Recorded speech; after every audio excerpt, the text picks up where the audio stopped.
escuchar. ¿No? Quiero que abran sus Biblias ahí en el libro de Colosenses, capítulo 1, versículo 1 al 8, que vamos a estar leyendo hoy día. Una vez más, sean bienvenidos. ¿No? Vamos a tratar de también el mensaje que vimos la semana pasada acerca de lo que era la perspectiva del Evangelio. ¿Qué es el Evangelio? Pues vamos a tratar de seguir respondiendo a esa pregunta. ¿Qué es el Evangelio? Y el tema que vamos a ver hoy, pues lo miran ahí, es el marco del Evangelio. ¿Qué es lo que engloba el Evangelio? Para que nosotros comprendamos esa parte, ¿no? Así que ahí en Colosenses, capítulo 1, versículo 1 al 8, ¿no? Usted lo tiene ahí en su Biblia. Voy a pedir si nos ponemos en pie, por favor. Oscar, Dios te bendiga. Te había visto. Dios te bendiga. Vamos a leer versículo 1 al 8, dice así la palabra de Dios, en nombre del Padre, del Hijo y del Espíritu Santo. Dice: Pablo, apóstol de Jesucristo por la voluntad de Dios, y el hermano Timoteo, a los santos y fieles hermanos en Cristo que están en Colosas, gracia y paz sean a vosotros, de Dios nuestro Padre y del Señor Jesucristo. Siempre orando por vosotros, damos gracias a Dios, Padre de nuestro Señor Jesucristo, habiendo oído de vuestra fe en Cristo Jesús y del amor que tenéis a todos los santos, a causa de la esperanza que os está guardada en los cielos, de la cual ya habéis oído por la palabra verdadera del Evangelio, que ha llegado hasta vosotros, así como a todo el mundo, y lleva fruto y crece también en vosotros, desde el día que oísteis y conocisteis la gracia de Dios en verdad, como lo habéis aprendido de Epafras, nuestro consiervo amado, que es un fiel ministro de Cristo para vosotros, quien también nos ha declarado vuestro amor en el Espíritu. Amén. Ahí donde está, inclinemos nuestros dos y vamos a pedirle a Dios que le hable a nuestras vidas en esta tarde. Amén. Padre que estás en los cielos, te damos gracias, Señor, una vez más por permitirnos estar aquí reunidos, Señor. Gracias te doy, Señor, por la vida de cada uno de los que estamos aquí, Señor. Hoy delante de ti nos presentamos y pedimos que tú hables a nuestras vidas, a nuestros corazones, Señor, que tu palabra, Señor, pueda ser sembrada en cada uno de nosotros, Señor, y pueda producir en nosotros ese fruto, como lo dice, Señor, tu palabra, ese fruto que crece, Señor, en el nombre de Jesús. Gracias te damos por tu gran amor, tu gran misericordia, tu gran bondad. En el nombre de Jesús, amén y amén. Puede sentarse y puede, amén. Repetimos esto todos juntos. Jesús dijo: yo soy el camino, la verdad y la vida. No hay camino, no hay verdad y no hay vida sino en Jesús. Amén. Eso es una verdad real. No hay verdad, no hay camino, no hay vida sino en Jesús. Amén. Quiero presentarles de qué se va a tratar la enseñanza de hoy. El resumen de esta enseñanza dice así: si el Evangelio, como dice lo que leímos, lleva fruto y crece constantemente, entonces todo tiene que ver con el Evangelio. Y quiero que pongan mucha atención a esta parte, a este resumen, porque cuando leímos Colosenses, el apóstol Pablo dice que cuando Pablo les predica a los colosenses, les dice que el Evangelio que ellos recibieron, lo leímos, dice que lleva fruto y crece. Entonces, todo en nuestra vida tiene que ver con el Evangelio. El Evangelio no solo tiene que ver con nuestra salvación, de que somos salvos o no. El Evangelio no tiene que ver solamente con Dios. Tiene que ver con nuestras relaciones interpersonales. ¿Cómo nos relacionamos los unos a los otros? Ahí se mira el Evangelio. ¿Cómo afecta el Evangelio en la forma que yo me relaciono con los demás? ¿Cómo afecta el Evangelio aún en las compras que yo hago? ¿Cómo afecta el Evangelio en la forma que yo administro el dinero que yo gano en mi trabajo? ¿Cómo afecta el Evangelio en lo que yo hago en mis tiempos libres? Aún cuando estoy descansando, aún cuando estoy haciendo nada. ¿Cómo el Evangelio afecta eso? ¿Cómo el Evangelio afecta mi trabajo o la manera en cómo yo trabajo? ¿Cómo el Evangelio afecta mi personalidad? ¿Cómo me afecta? Entonces el Evangelio cubre todo. El Evangelio cambia y transforma todo. El Evangelio tiene que ver con toda nuestra vida. Y cuánto afecta el Evangelio en nuestras vidas, lo podemos ver por medio de dos cosas. Número uno, cómo vemos a Dios. Y número dos, cómo nos vemos a nosotros mismos. Cómo el Evangelio va a afectar mi vida y todo lo demás se puede resumir por estas dos partes. Cómo vemos a Dios y cómo nos vemos a nosotros mismos. Cuando se trata de la manera en que vemos a Dios, existe una variedad de opiniones. Todos tenemos diferentes opiniones en cómo vemos a Dios. Hay como un abanico, usted mira ahí un abanico así de un extremo a otro. Pero tenemos estas dos cosas. En un extremo están las personas que tienen una muy alta opinión acerca de Dios. Una opinión que dicen, bueno, yo miro a Dios como un ser tan lejos, un ser que está allá en el cielo tan lejos que no se involucra en nuestras vidas, que no tiene nada que ver con nosotros ni en el mundo. Dios está tan alto en el cielo que no tiene nada que ver con nosotros, que no tiene nada que ver con nadie aquí. Pero está también el otro extremo. El otro extremo está en donde encontramos personas que tienen un concepto muy personal de Dios al punto que dicen, no, es que Dios es como mi mejor amigo. Dios es como decimos muchas veces, como mi cuate, mi amigo, el que está cercano a mí, el que está ahí siempre conmigo, pero lo tratamos tan amistosamente que entonces perdemos de vista la santidad de Él. Que sí es un Dios que está santo, pero es un Dios es un Dios que está cercano, que está a mí, pero es un Dios que es santo. Y muchas veces tratamos a Dios con tanta amistad que nos olvidamos de esto, de que Dios es un Dios santo. Y entonces viene a ser, como les decía, mi amigo o como mi perro, mi gato. Y entonces perdemos el concepto de la santidad de Dios en la forma en que vemos a Dios. Entonces están estos dos extremos. Aquel que mira a Dios tan lejos que dice, no, Dios es inalcanzable. Dios está allá arriba, que no tiene nada que ver con nosotros, que no se preocupa por nosotros. Pero también están aquellos que ven a Dios tan cercano, tan personal, tan amigo, que pierden muchas veces el temor a Dios y pierden de vista que Dios es un Dios santo. Dios es nuestro Padre, sí. Él nos ama, claro que sí, pero Dios es un Dios soberano, es un Dios poderoso, es un Dios santo. Ahora, esto mismo sucede también en el concepto de cómo nos vemos a nosotros mismos. ¿Cómo me veo yo? Algunos tienen una idea o un concepto de que las personas son esencialmente buenas. ¿Se ha visto así personas que a veces les habla y dicen, no, para mí todas las personas son buenas. No hay nadie que sea malo, todas las personas son buenas. Sí, hay algunos que hacen cosas malas, pero en el corazón todos son buenos. ¿Sí ha visto personas así? No, para mí todos son buenos. Pero al otro extremo está también la idea de que las personas son todas malas, que no hay nadie que haga lo bueno, que son todas malas. Ahora, yo le hago la pregunta a cada uno de ustedes y usted puede responderse usted mismo. ¿Hacia qué lado de estos dos extremos nos inclinamos cuando se trata de Dios? ¿Hacia qué lado nos inclinamos? ¿Vemos a Dios tan lejos o vemos a Dios cercano, tan personal? ¿Vemos a Dios tan lejos que no pensamos que nos preste atención ni que oiga nuestras oraciones? ¿O vemos a Dios tan cercano que perdemos de vista su santidad? ¿Dónde vemos a Dios?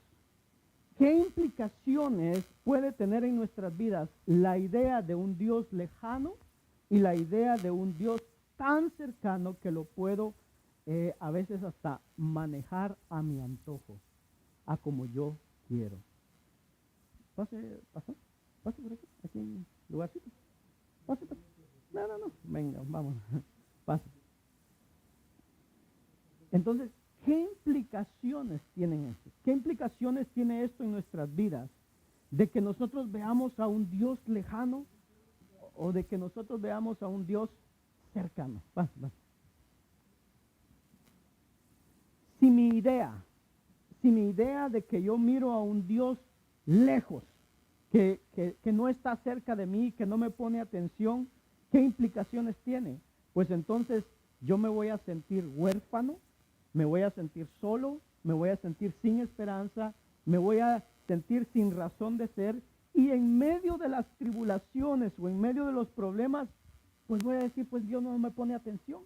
Dios no pone atención a mí, me voy a sentir perdido, y prácticamente el ver a Dios tan lejos me va a llevar a pensar que pues Dios ni siquiera existe. Pero si la idea de Dios que nosotros tenemos es que Él está cercano a mí y que puedo decir, y muchas veces sí, Él está cerca de mí, está al lado mío, lo siento tan cercano, pero si pierdo de vista su santidad, entonces yo puedo hacer y comportarme como sea, porque al fin y al cabo, pues, bueno, Dios me entiende, Dios sabe cómo soy, y entonces pierdo de vista que es un Dios santo y que es un Dios que aborrece el pecado, que no dice que Él aborrece todo lo que es pecado. Ahora, de la misma forma sucede en cómo nos vemos a nosotros mismos. ¿Cuál de estas dos ideas representan nuestra perspectiva de las personas?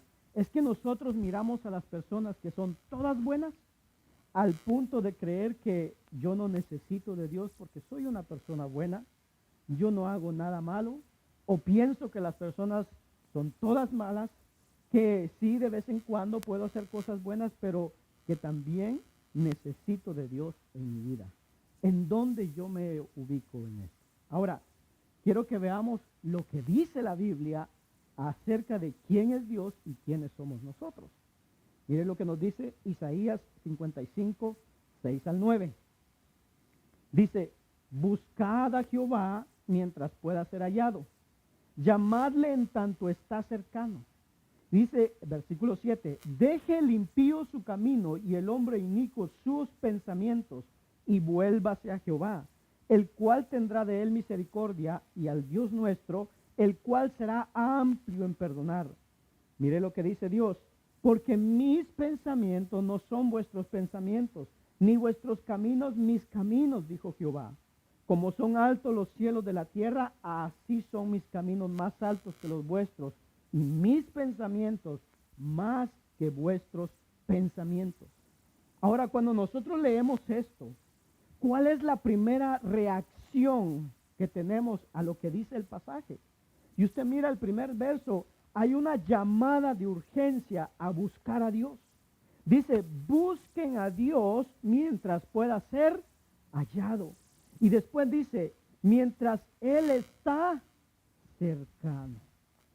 Entonces, invocar a Cristo, invocar a Dios para que nos perdone a nosotros nuestros pecados es esencial para nuestra salvación, para que nosotros seamos salvos. ¿Por qué? Pablo dice en Romanos 10:13 que todo aquel que invoque el nombre del Señor será salvo. Entonces es esencial que nosotros hagamos lo que dice el verso, buscad a Jehová mientras pueda ser hallado, llamadle en tanto está cercano. Ahora, ¿qué me dice este pasaje acerca de Dios? Me dice que sí, Dios está en el cielo, pero al mismo tiempo Él está cercano a mí. Él está ahí cerca, Él no está lejos, aunque está ahí arriba, Él está cerca de nosotros. Pero también vemos que Dios no es igual a nosotros. Dios no es igual a nosotros. Mire lo que dice el verso 7. Dice, deje el impío, ¿qué dice? Su camino. O sea, el hombre o la mujer, los dos, su camino es malo, es impío. Dice, el hombre inicuo sus pensamientos. O sea, el camino y los pensamientos que nosotros tenemos son malos, son perversos. Oiga bien, ¿cómo son nuestros caminos y cómo son nuestros pensamientos? Esto lo dice Dios, no lo estoy diciendo yo, lo dice la Biblia. Que nuestros caminos son malos, son inicuos, y nuestros pensamientos son perversos. Pero ¿cómo es Dios? Mira el verso 8, nos dice, pero mis pensamientos no son vuestros pensamientos. O sea, mis pensamientos, yo cada vez que pienso, siempre mi pensamiento me va a llevar hacia lo malo. Siempre voy a pensar lo malo. Los de Dios no son así. Dios dice, no, mis pensamientos no son como los de ustedes, son diferentes. Y después dice, ni mis caminos, ni vuestros caminos, mis caminos, dijo Jehová. O sea, ni los pensamientos ni los caminos de Dios son iguales a los nuestros. Mi caminar, yo cada vez que veo mi caminar es siempre a buscar lo malo. Pero Dios, el camino de Dios no es así. Mire lo que nos dice el verso 9, nos dice cómo son los caminos de Dios y cómo son los pensamientos de Dios. Dice, como son más altos de los cielos que la tierra, así son mis caminos más altos que los vuestros y mis pensamientos más que vuestros pensamientos. Oiga, este texto nos presenta a un Dios que está cercano a nosotros, pero también nos presenta a un Dios santo. Es un Dios con el que yo me puedo relacionar, que yo puedo tenerlo cerca, que yo puedo sentirlo, pero al mismo tiempo es un Dios santo. No es un Dios que tiene los mismos pensamientos que yo tengo. No es un Dios que tiene los mismos caminos que yo tengo, porque Él es santo. Y entonces le puedo hacer otra pregunta. Pero entonces, ¿qué dice este pasaje acerca de nosotros? Porque, pues dice que si nos creemos nosotros buenas personas, yo no hago tantas cosas malas, no hago. Algunas que otras, pero no tanto, sí. Pero no dice que si nosotros nos creemos así, dice no, que no es así, que mi camino es impío y mis pensamientos inicuos. Oiga, mis caminos son impíos y mis pensamientos inicuos. ¿Y qué debemos hacer? Número 1, debemos abandonar nuestros malos caminos y nuestros pensamientos. Y número 2, el abundante perdón de Dios es tan asombroso que dice que se eleva por encima de nuestros pensamientos. ¿Cómo? Como el cielo está por encima de la tierra.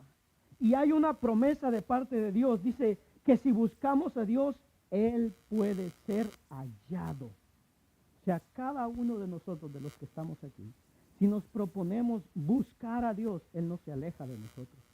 Él se acerca a nosotros. Él se deja hallar por cada uno de nosotros.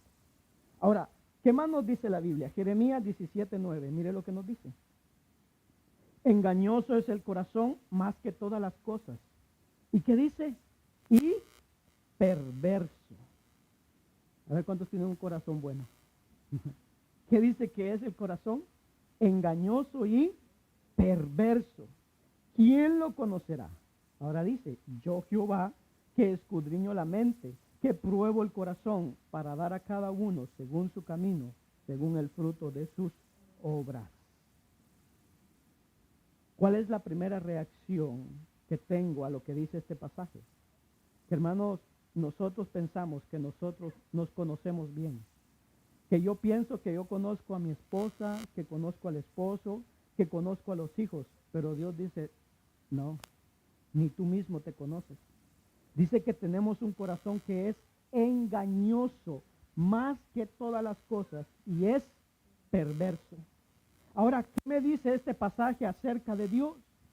Que Él es el que investiga, el que escudriña nuestros corazones. Cada uno de nosotros es Dios que mira los corazones y Él examina la mente, los pensamientos más profundos y dice que Dios es el que da a cada uno de nosotros, oiga, según su camino, según el fruto de sus propias obras.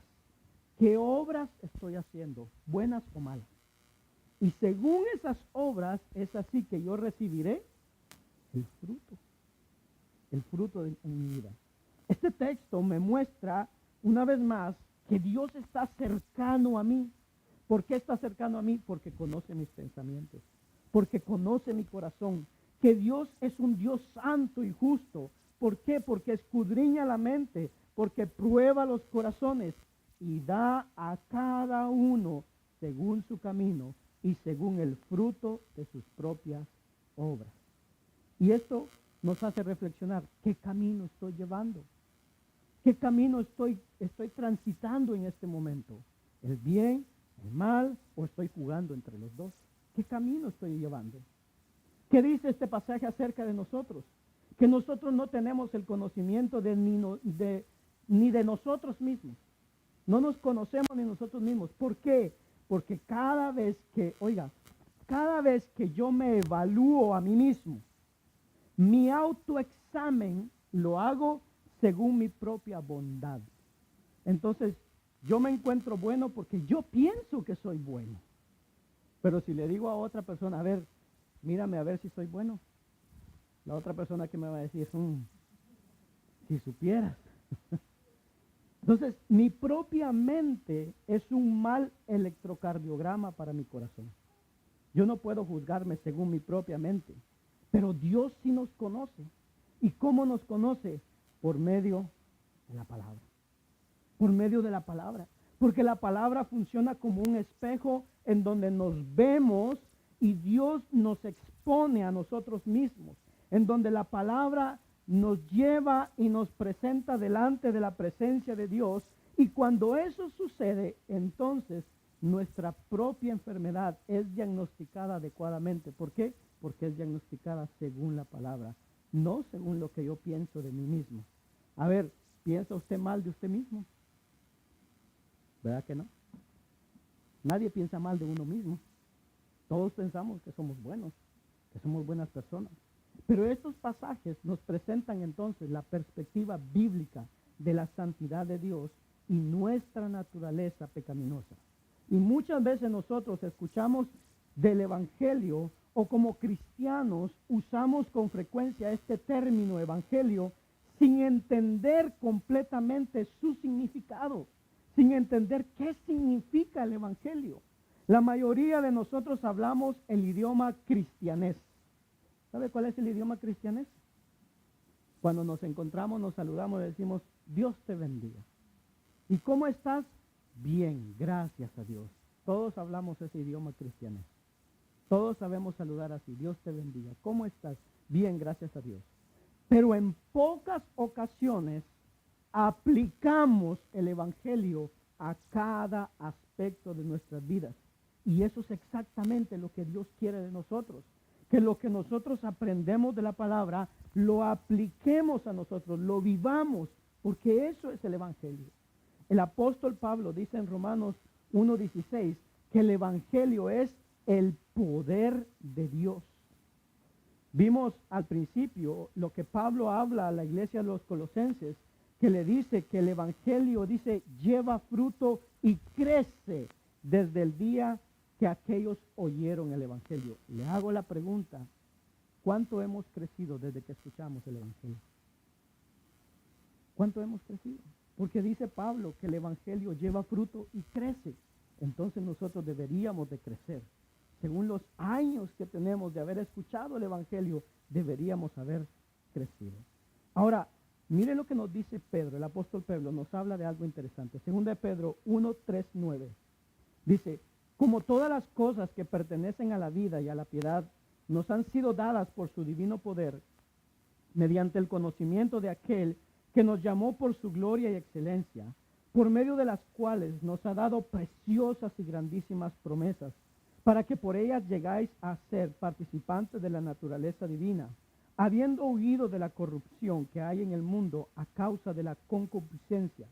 Vosotros también, poniendo toda diligencia por esto mismo, oiga bien, añadida a vuestra fe, virtud. A la virtud, conocimiento. Al conocimiento, dominio propio. Al dominio propio, paciencia. A la paciencia, piedad. Y a la piedad, afecto fraternal. Y al afecto fraternal, amor. Oiga el versículo 8. Porque si estas cosas están en vosotros, ¿y qué dice? Y abundan. Eso no os dejarán estar ociosos ni sin fruto en cuanto al conocimiento de nuestro Señor Jesucristo. Pero oiga lo que dice el verso 9. Pero el que no tiene estas cosas, ¿qué dice? Tiene la vista corta, muy corta, es ciego, habiendo olvidado la purificación de sus antiguos pecados, o habiendo olvidado que ha sido perdonado. Oiga, Pedro enseña, oiga bien esto, que la falta de una transformación continua en nuestras vidas sucede cuando nosotros olvidamos lo que Dios ha hecho por nosotros por medio del Evangelio. Si nosotros queremos crecer en Cristo, debemos entonces profundizar y engrandecer nuestro conocimiento del Evangelio. ¿Cómo? Por medio de la palabra.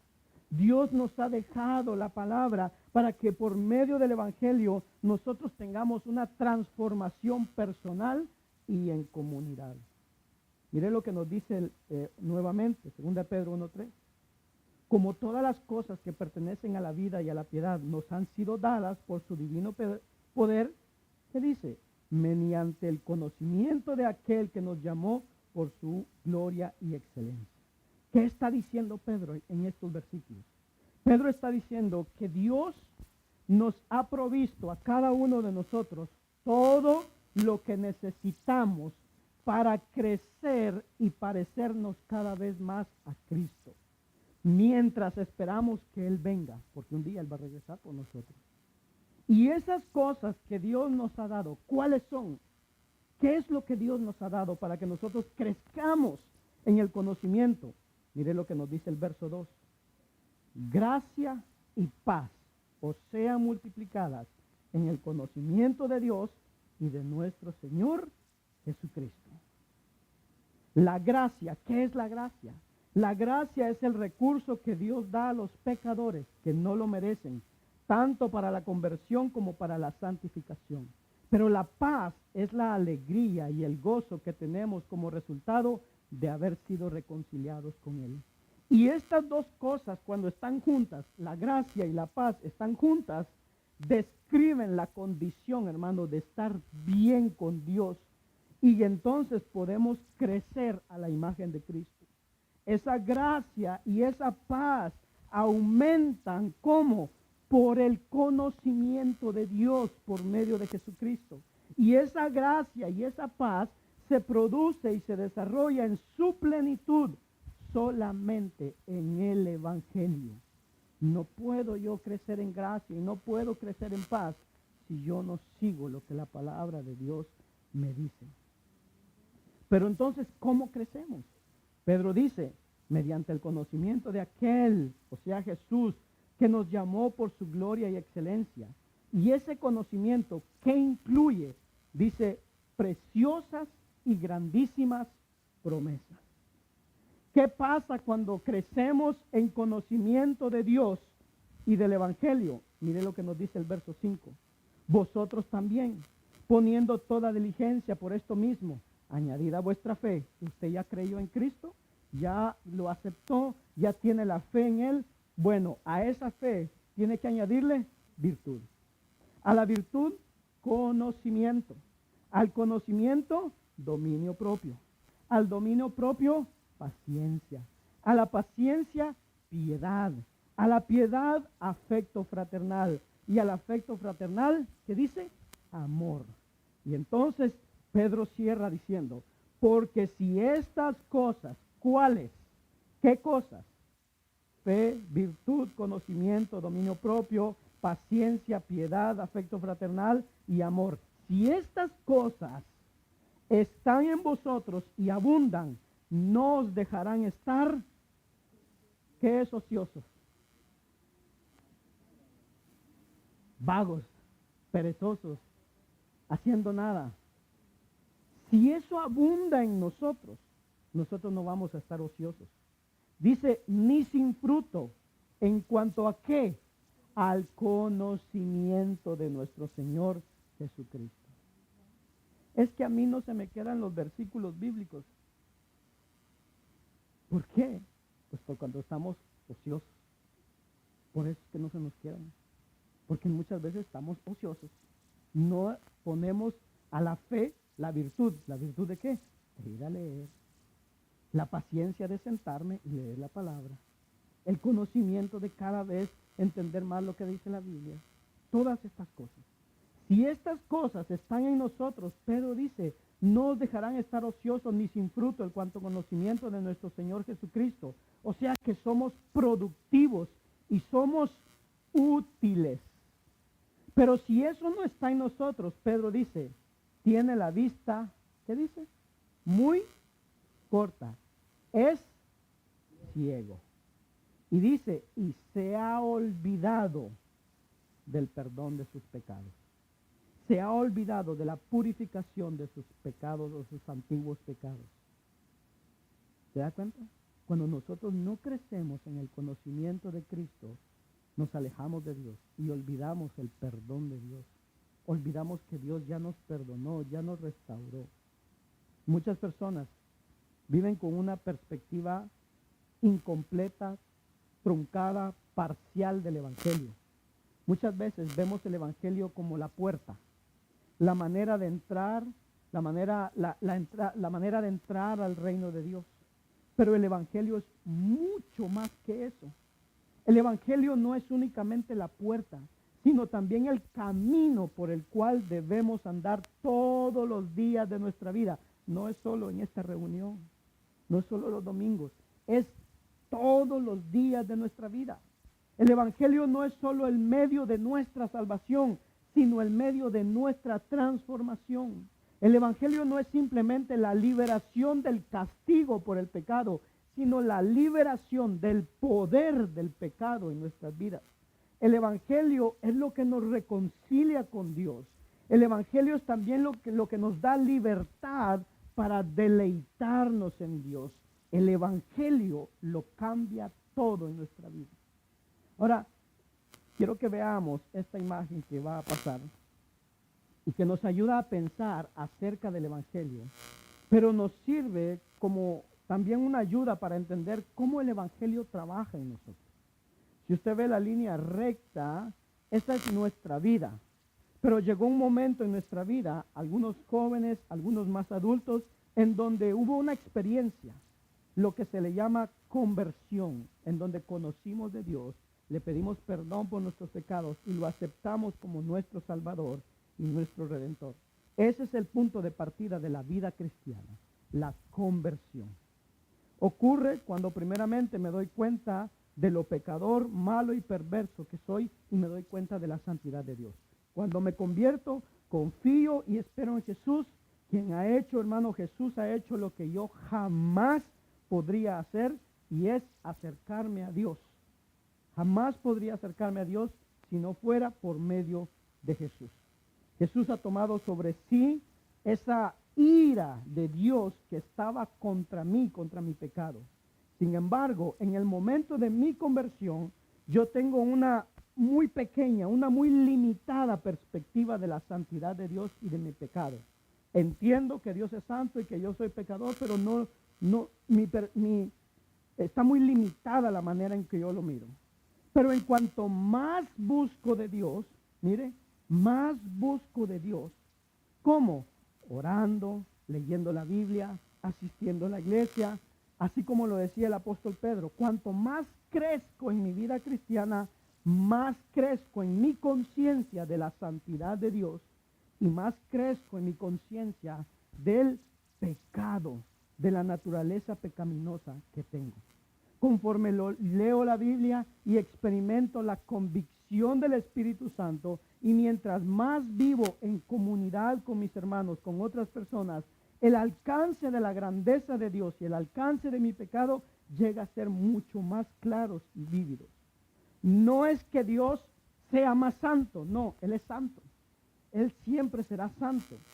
Y que yo no es que yo sea más pecador, no, sino que mi conciencia sobre los dos puntos va creciendo. Yo estoy creciendo en mi visión sobre Dios y veo a Dios como realmente es, como nos decía Isaías 55:8, y veo como yo soy realmente, como nos decía Jeremías. Conforme mi conocimiento sobre mi pecado y la santidad de Dios va creciendo, algo también va creciendo en mi vida, y es mi apreciación y mi amor por Dios, por Jesús. Mientras mi conciencia de Dios va creciendo y mi conciencia de mi pecado va creciendo, también mi conciencia de la necesidad de Cristo en mi vida va a ir creciendo.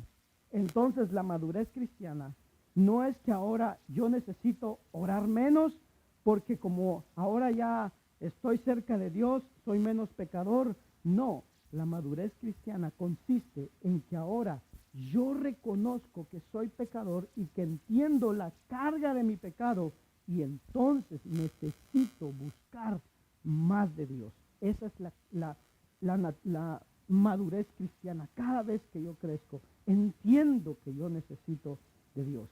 El sacrificio de Cristo, su justicia, su gracia para mí llegan a ser, hermano, tan grandes, tan poderosas para mí.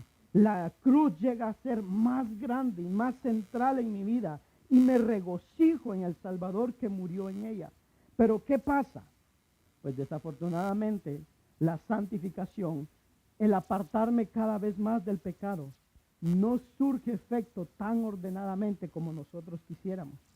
Debido al pecado que vive en nosotros, entonces nosotros contamos con una tendencia a minimizar el evangelio, a minimizar, a reducir la cruz. Y esto sucede, número uno, cuando yo reduzco a Dios, reduzco la santidad de Dios, pensando de Él algo menos de lo que la Biblia dice acerca de Él. Y número dos, cómo yo reduzco la cruz y reduzco el evangelio cuando yo me creo más bueno, más santo, más justo de lo que la Biblia dice realmente acerca de mí. Entonces yo me juzgo según mi propia justicia. ¿Usted recuerda la parábola del fariseo y el publicano?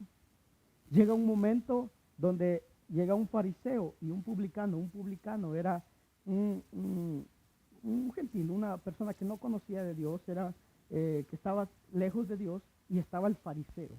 El fariseo era aquel que conocía la ley, que estudiaba la ley, que enseñaba la ley. Y llegan al templo a orar. Y llega el fariseo y dice: Señor, te doy gracias porque yo ayuno, porque yo ofrendo, porque yo hago esto, porque yo hago lo otro. Señor, te doy gracias porque no soy como ese publicano, que es un pecador, que es un malo, que es aquí.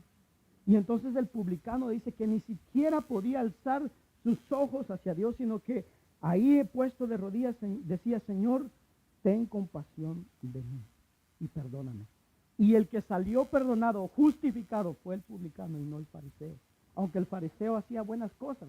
Y muchas veces eso sucede con nosotros. Creemos que nosotros somos buenas personas y que no merecemos el perdón de Dios, o que no, el perdón de Dios no es para nosotros, es para aquel que está allá afuera, aquel que hace cosas malas. Para mí no, porque yo soy bueno. Y entonces reducimos la cruz y reducimos el evangelio. La cruz va reduciéndose y la importancia de Cristo en mi vida también va reduciéndose, va disminuyéndose. La mayoría de nosotros muchas veces formamos nuestro propio concepto de lo que es ser cristiano. Es que para mí ser cristiano es ser así. Lo que es el evangelio, para mí el evangelio es esto. Y entonces eso lo hacemos según nuestros propios pensamientos, que así es. Y cuando vamos a lo que la Biblia dice, nos damos cuenta de que nosotros nos hemos hecho nuestro propio evangelio y no lo que la Biblia dice. Y entonces hemos minimizado el evangelio y nos exaltamos nosotros mismos. Pienso que yo puedo agradar a Dios. A ver, en la semana si yo leo un capítulo, un versículo de la Biblia, pues yo creo que con eso Dios está contento.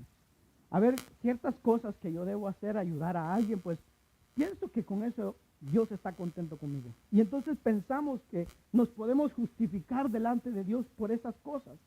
Como decíamos la semana pasada, al fin y al cabo, Señor, hay otros que son peores que yo.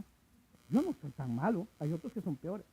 Pero ¿qué debemos hacer para contrarrestar nuestra tendencia pecaminosa a reducir el evangelio como nosotros lo hacemos? Debemos constantemente nutrir nuestra mente de la verdad bíblica. ¿Qué es lo que dice la Biblia? Necesitamos conocer ver y saborear el santo y justo carácter de Dios. Necesitamos identificar, admitir y sentir la profundidad de nuestra imperfección y pecaminosidad, que no somos tan buenos como nosotros lo pensamos. Y no necesitamos, no hacemos eso solo porque, bueno, se supone que eso es lo que hacen los cristianos. No, hacemos esto y lo convertimos esto en nuestro objetivo porque es la vida que Dios quiere para nosotros, que nosotros vivamos. Una vida marcada por un gozo, una esperanza y un amor que nos transforma. Crecer en el Evangelio significa comprender más la santidad de Dios y mi pecado.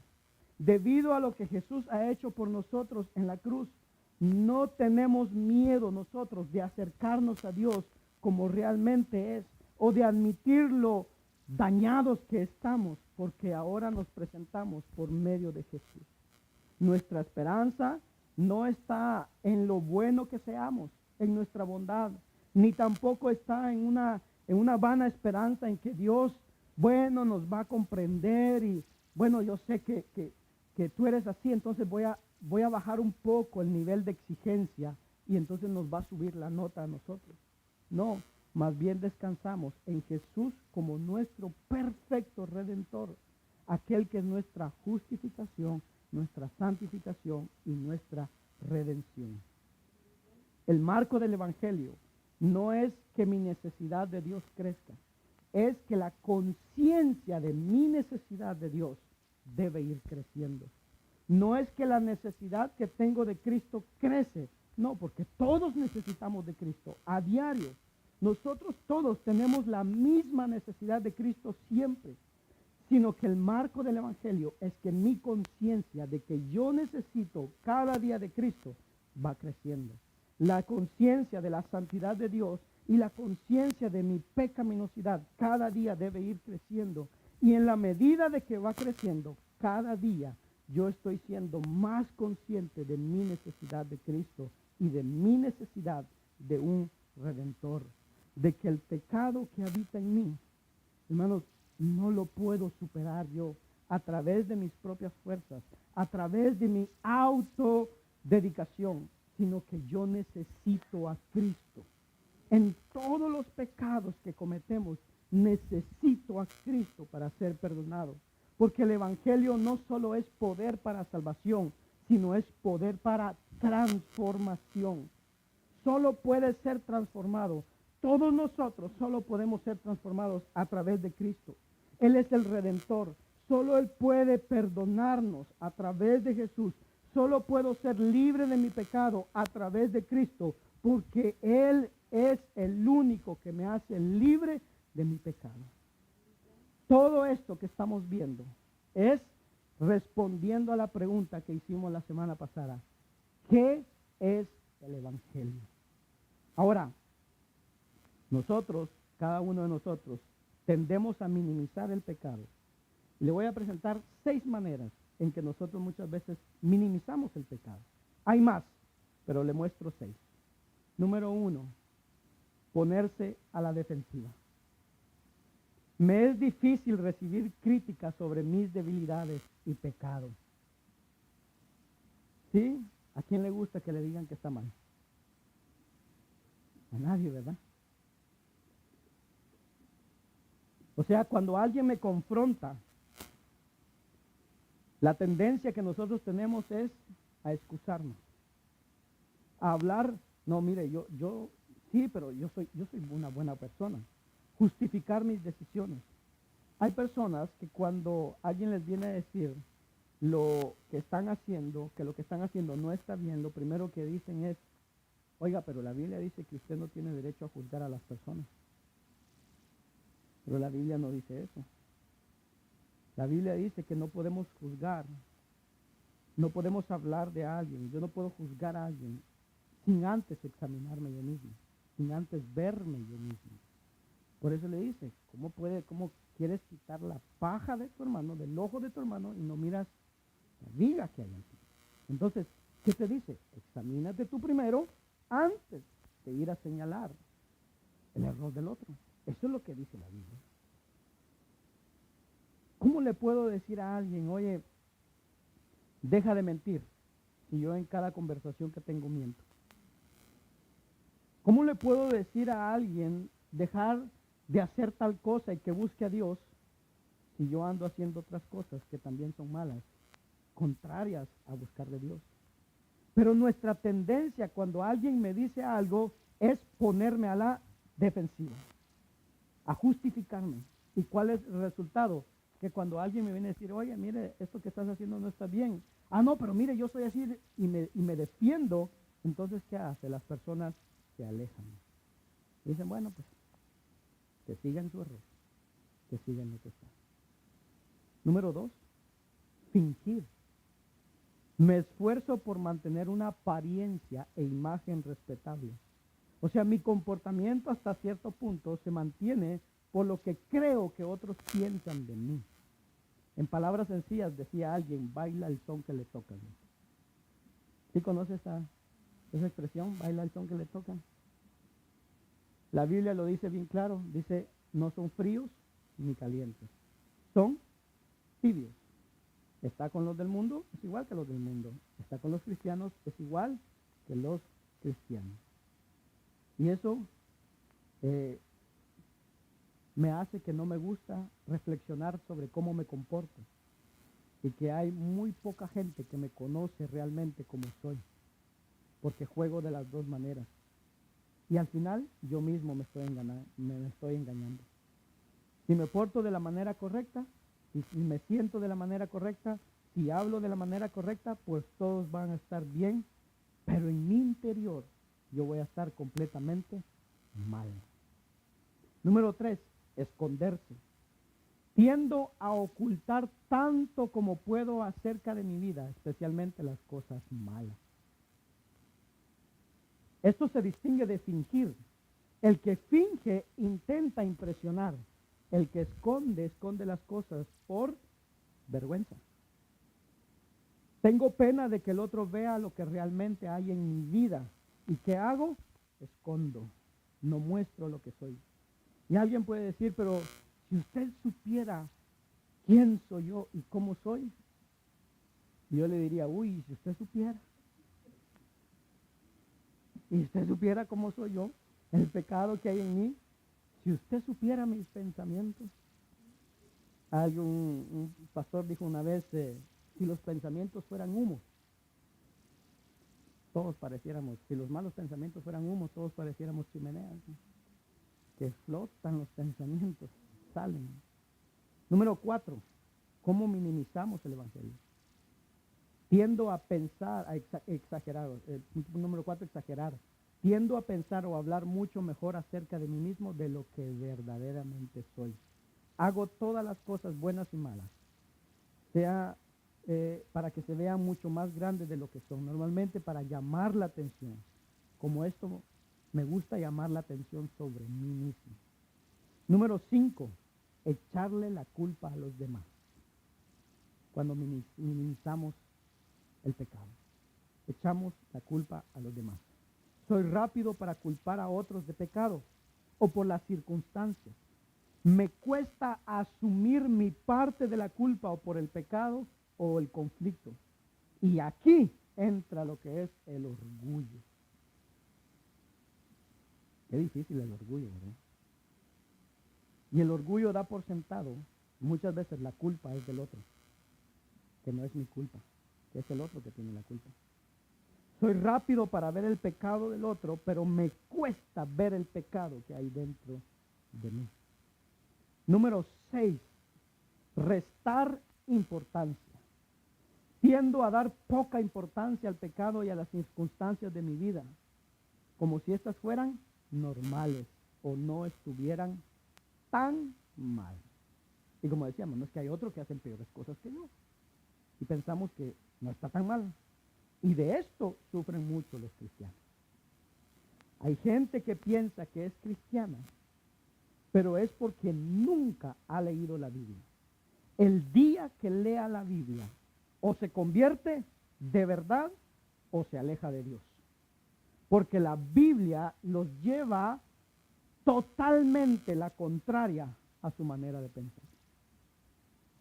Si verdaderamente nosotros leyéramos la Biblia, nosotros que decimos ser cristianos, y si verdaderamente leyéramos la Biblia, diríamos, uy, estoy tan lejos de verdaderamente ser cristiano.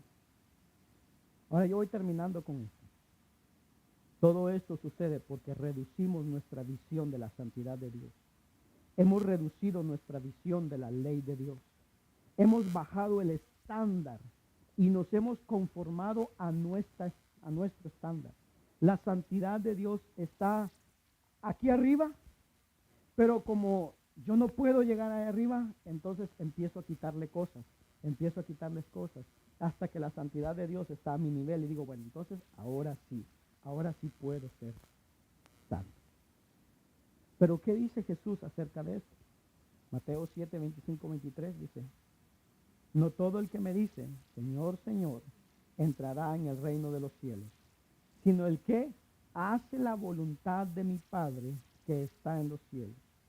Muchos me dirán en aquel día, póngase a pensar en esto un momentito, en que estamos frente a Dios, que cada uno de nosotros hoy día nos presentamos delante de Dios, se acabó el mundo, es momento de rendir cuentas de nuestras vidas y estamos delante de Dios. Y dice, muchos me dirán en ese día, cuando nos toque rendir cuentas, Señor, Señor, ¿no profetizamos en tu nombre? Y en tu nombre echamos fuera demonios, y en tu nombre hicimos muchos milagros. Y usted puede decir, pero yo no he hecho nada de esas cosas. Yo nunca he profetizado. Yo nunca le he echado fuera un demonio a nadie. Yo nunca ni en tu nombre hicimos muchos milagros. Pero ¿cuántos escucharon la predicación? ¿Cuántos oraron por alguna persona? ¿Cuántos visitaron a un enfermo? Y dice, entonces les declararé, nunca os conocí. Apartaos de mí, hacedores de maldad. ¿Y sabe qué es esa palabra, hacedores de maldad? No es solamente aquel que hace cosas malas. No, ¿sabe qué es un hacedor de maldad? Aquel que vive sin ley. Ese es un hacedor de maldad. Dice la palabra de Dios que Él va a escribir la ley en nuestros corazones. Dice Ezequiel que Él va a escribir la ley en nuestros corazones. O sea, esta ley está en nosotros, en nuestros corazones. Un hacedor de maldad es esto, el que rechaza completamente lo que la Biblia dice. Y vivo como yo quiero. Vive sin ley, vive sin Dios. Traduciendo es, apártense de mí todos aquellos que me dicen Señor, pero que no viven según mi ley. Viven según su propia manera de vivir, como si yo no les hubiera dado una ley que obedecer. Que viven no según la voluntad de Dios, sino según su propia voluntad. Y entonces empezamos a rebajar la santidad de Dios, a rebajar lo que dice la Biblia acerca de mi pecado, y entonces queremos vivir el Evangelio a nuestra manera, a mi forma de pensar, a mi conveniencia, a como a mí me gusta, y entonces empezamos a decir, para mí todo está bien. Y entonces minimizamos el pecado, minimizamos la santidad de Dios, minimizamos la necesidad de la cruz de Cristo en nuestras vidas. Pero eso no es el Evangelio. Pablo le dice a los colosenses, el Evangelio crece y lleva fruto. Todo lo que hacemos tiene que ver con el Evangelio. Amén. Pongámonos de pie. Vamos a orar.